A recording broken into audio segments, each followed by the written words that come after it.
My parents pushed me to forgive my brother for getting my ex-wife pregnant, then had the nerve to ask me for financial support.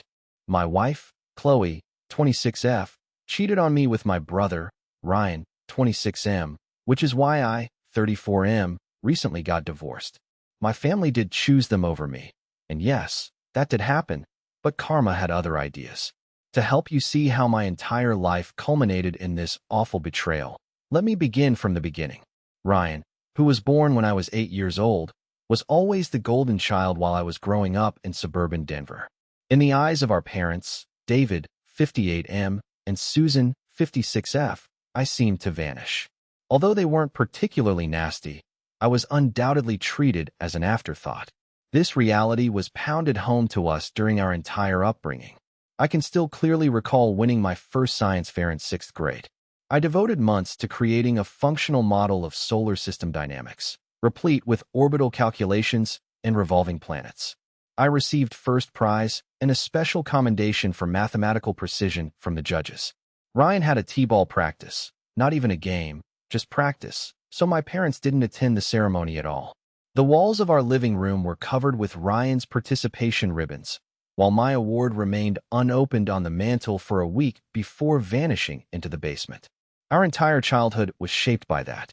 Ryan's C+ grades were celebrated, but my straight A's were met with distracted nods. My mother first expressed concern that Ryan could feel bad about his regular classes as a result of my enrollment in the advanced placement program. Ryan received a new Jeep Wrangler for his 16th birthday to help build his confidence, according to Dad, whereas I had to start working part-time at 16 in order to earn money for college and buy my own clothes. Graduating from high school was very difficult. Instead of seeing me get my graduation and give my valedictorian address, my parents spent most of the ceremony photographing Ryan playing in the stands when he was just 10 years old. Ryan was whining about being bored, so they didn't hear me announce my Caltech scholarship. A celebration dinner for Ryan's early baseball season was transformed into a party because Ryan seems a little down about all your achievements. Mom even encouraged me to tone down my presentation of my college intentions. I scarcely noticed that I had been accepted to Caltech on a partial scholarship because Ryan had recently made the junior baseball team. That's nice, honey. But did you hear Ryan might make a starting pitcher next season? Mom said, I recall. I came to the realization that nothing I ever did would be sufficient at that point. I served as the practice child, the test subject for Ryan, their actual parenting endeavor. With my scholarship, the money I saved from 3 part-time jobs, and the resolve to never look back, I set out for Caltech at the age of 18. Ryan had a summer league game the day I moved into my dorm, so my parents left early. They didn't even assist me with unpacking. Those were life-changing college years. I was evaluated entirely on my own merits for the first time. Upon discovering my aptitude for software architecture, I immersed myself in computer science and finished with honors. Several IT organizations were interested in my distributed systems optimization undergraduate thesis, and by the time I graduated, I had received 5 job offers. A part of me still hoped that things may improve, so I picked a promising company in Denver, in part because it was near home. I was in charge of my own development team within 2 years, and by the 5th year, I was the youngest senior developer in the company's history. My folks were too busy assisting Ryan with his 3rd college major change to really understand what I did for a job. 4 years ago, at the daily grind close to my workplace, the real turning point in my life occurred. Chloe and I met there while completing her teaching degree. She was working as a barista. She somehow managed to recall each regular's order as well as a personal characteristic. She acknowledged that she had been writing encouraging notes on my coffee cups for weeks before she eventually consented to go out with me. I hadn't even noticed because I had been so focused on my task. 6 hours were spent on our first date. We discussed everything, including our families, anxieties, and dreams. She seemed to genuinely get my family's problems when I informed her about my early years. She responded, "They're blind. They have no idea what they were missing." I felt like I was being seen for the first time. The following year seemed unreal.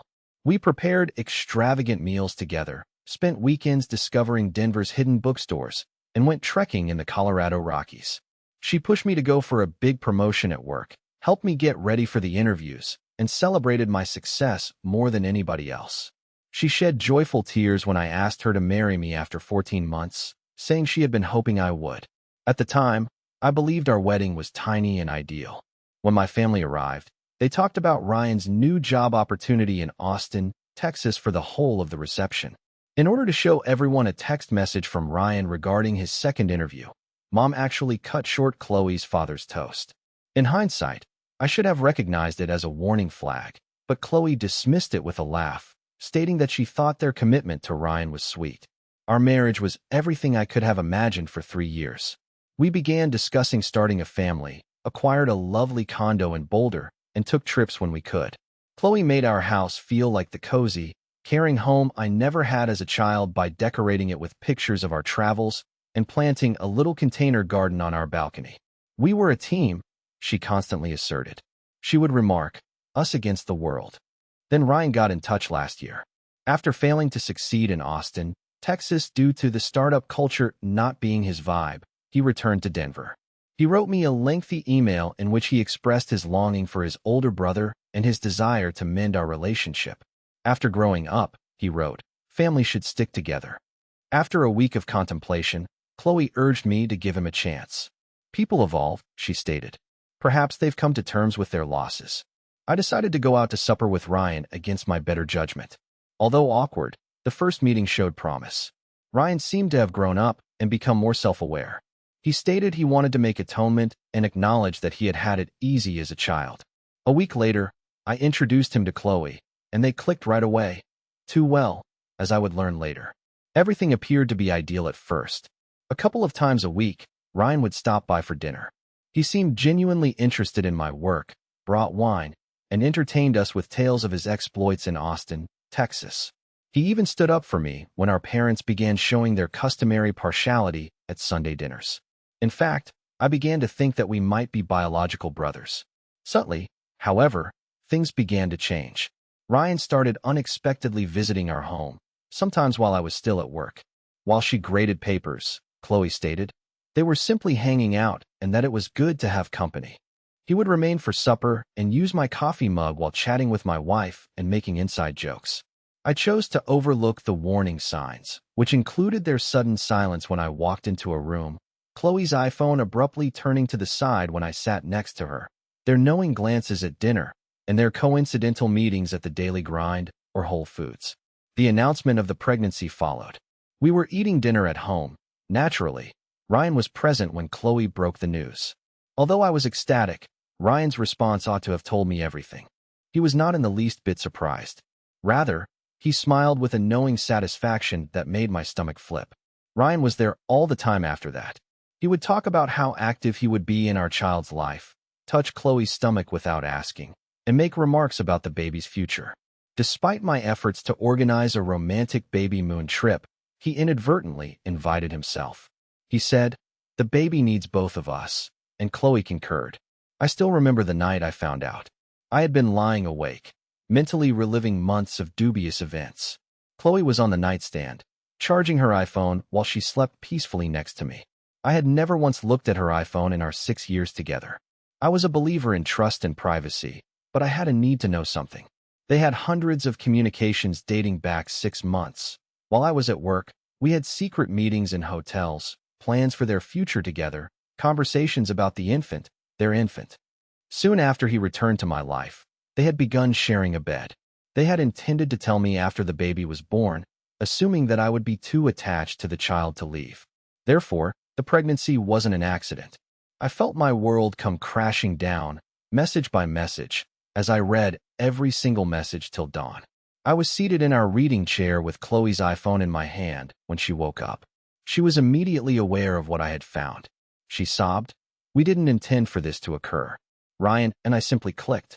He knows me better than you ever could." In fact, she spoke the most overused phrase in the history of affairs. "We were going to tell you, but we didn't want to worry you after I became pregnant." I called my parents that morning in the hopes that they would finally support me. I was astounded by their answer. Mom said, "Ryan made a mistake, but he's going to be a father now. You must forgive him and act like the bigger person. Consider the infant, consider the grandchild." That was produced when their younger son was having an affair with the wife of their older son. They were also protecting him once more. There are some things that never change. That day, I called a divorce attorney and checked into a hotel. Chloe took turns pleading for my pardon and condemning me for deserting our family. At work, Ryan attempted to corner me by claiming that we needed to have a man-to-man conversation. I reported him for workplace harassment and had security escort him out. Going through a divorce was a nightmare. Chloe and Ryan claimed their affair started because of my emotional unavailability, portraying me as domineering and emotionally abusive. According to my parents' testimony, I had always been difficult and had lifelong jealousy of Ryan. Mom even blamed the mediator for the entire problem, saying that I should have been more considerate of Ryan's demands. After that, I stopped negotiating. After we went to court, Chloe managed to get a respectable settlement.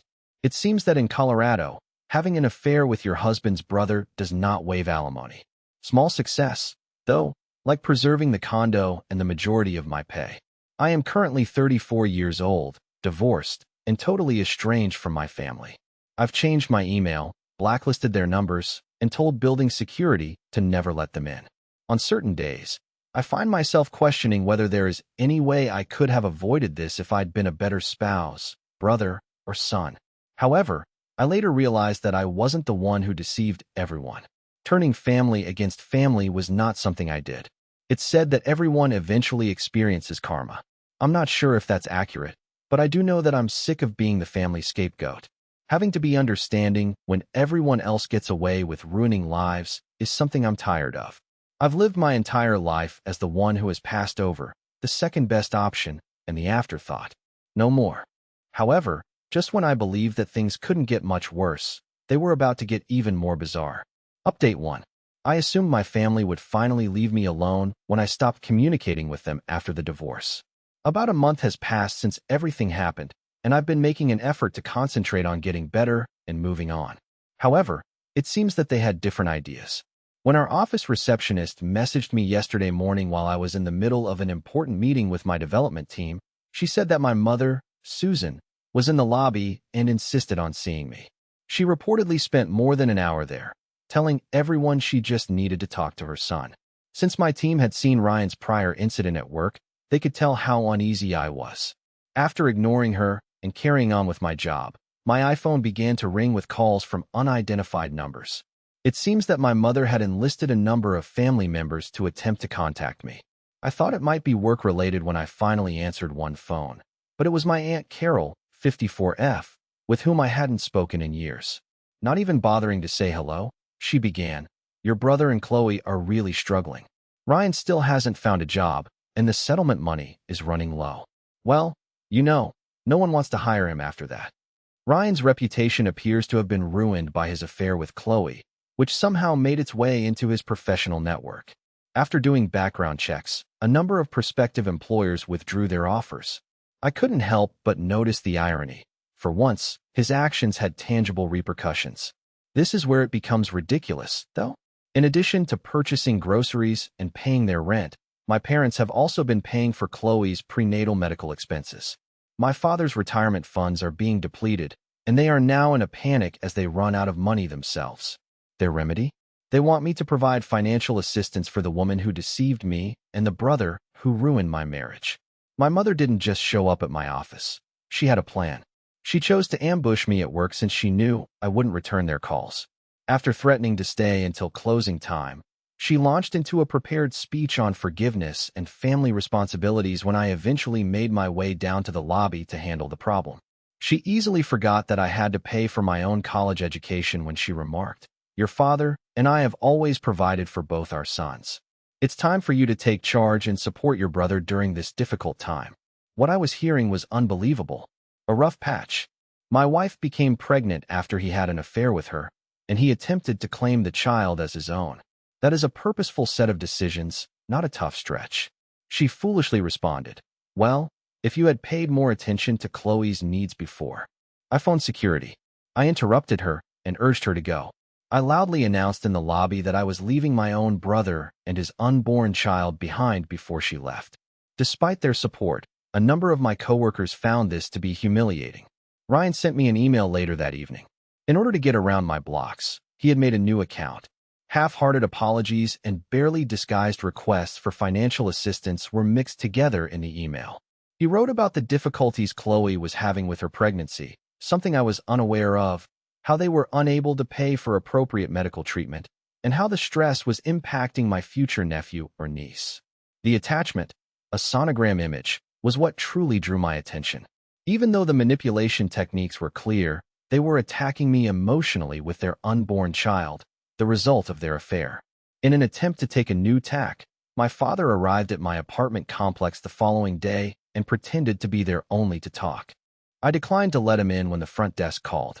Then, for 2 hours, he stood in the lobby, telling everyone who would listen how his successful son was causing his brother's family to suffer. Since then, I've had to inform the management of my building of the circumstances and ask them to bar any of my family members from entering. I don't see any other choice, even though it's awkward to publicly discuss my private issues in this way. Additionally, the harassment has spread to social media.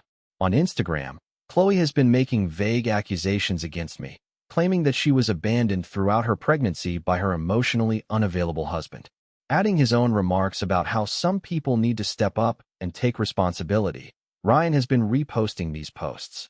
He seems to be unaware of the irony of discussing responsibility while pleading for freebies. I find it infuriating how they have twisted this story. They portray me as the bad guy since I didn't provide for the folks who deceived me. They seem to believe that I have a duty to save them from their own mess simply because I'm succeeding professionally. I've started keeping a record of everything, including emails, problems at work, and posts on social media. According to my lawyer, if they try anything legal, we could need it. She is especially worried that they would attempt to use the legal system to obtain more support. The worst thing, I've received messages from certain family friends and distant relatives encouraging me to put family first and be the bigger person. They don't seem to realize that Ryan and Chloe ruined my last remnant of a family. Even though I'm steadfast in my resolve to not assist them, the persistent harassment is wearing me down. To cope with all of this, I've been seeing a therapist, and I'm thinking of searching for a new job in a different place. Although I don't like the idea of fleeing, I'm at a loss on what to do to find serenity.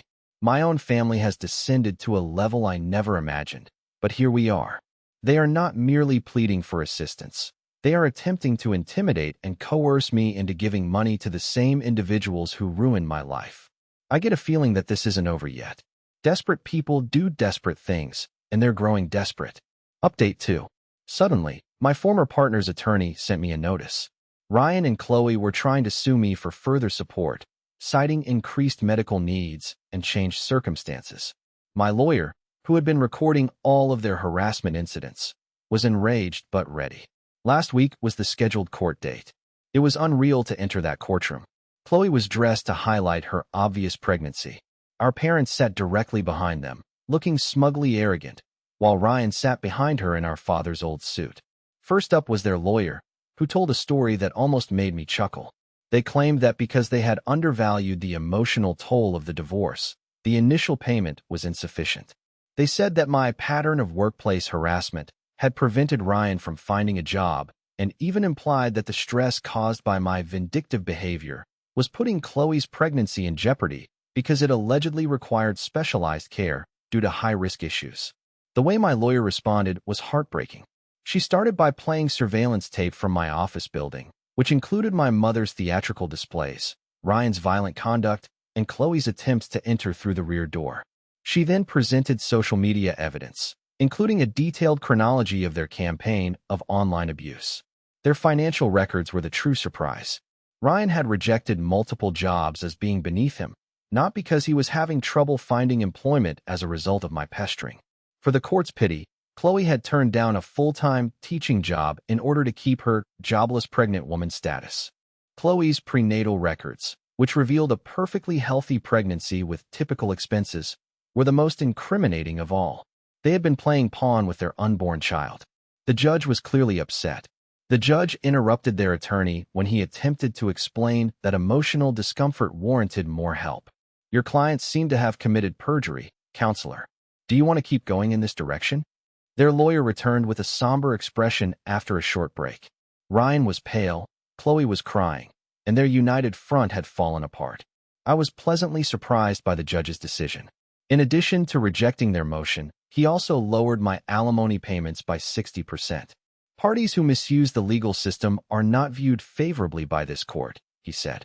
Mr. Smith seems to be the victim of a well-planned scheme to exploit him financially and emotionally. The fallout happened quickly. Chloe decided she could work after Ryan unexpectedly landed a job in retail. In their final message, my parents accused me of destroying Ryan's last chance and assured me that they would never forgive me for abandoning my family. Citing irreconcilable differences regarding truthfulness, their attorney resigned from their representation. My organization increased security and barred them from the property. I learned that my parents had taken out a second mortgage to pay for legal bills, and that Ryan and Chloe were arguing over money all the time via common acquaintances. Finally, I feel like I can breathe.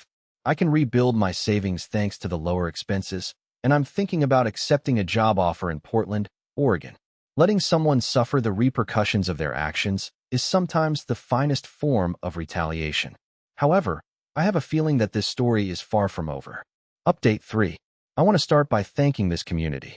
I have remained strong during this entire fiasco thanks to your support and remarks. Here is what may be my story's last update. Aunt Carol, the sister of my father, unexpectedly contacted me a few weeks after the court triumph. I was interested enough to listen to her because she has never been involved in family conflict. A huge error. Trying to seem worried, she began, "Your father isn't getting any younger. His health is suffering as a result of all this stress." She continued by talking about how my parents would lose their retirement funds, how they had to refinance their home to pay for Ryan and Chloe's expenditures, and how family should stick together no matter what.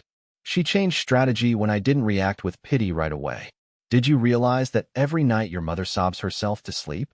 Even though they may have acted inappropriately against you as a child, they are still your parents. Ryan remains your brother despite everything that has transpired." At last, I cut her off. "What took place? Are you referring to the months he spent having sex with my wife, getting her pregnant, and then attempting to claim the child as his own? That's what took place." I was astounded by her response. "Well, perhaps you could have been more involved in your marriage."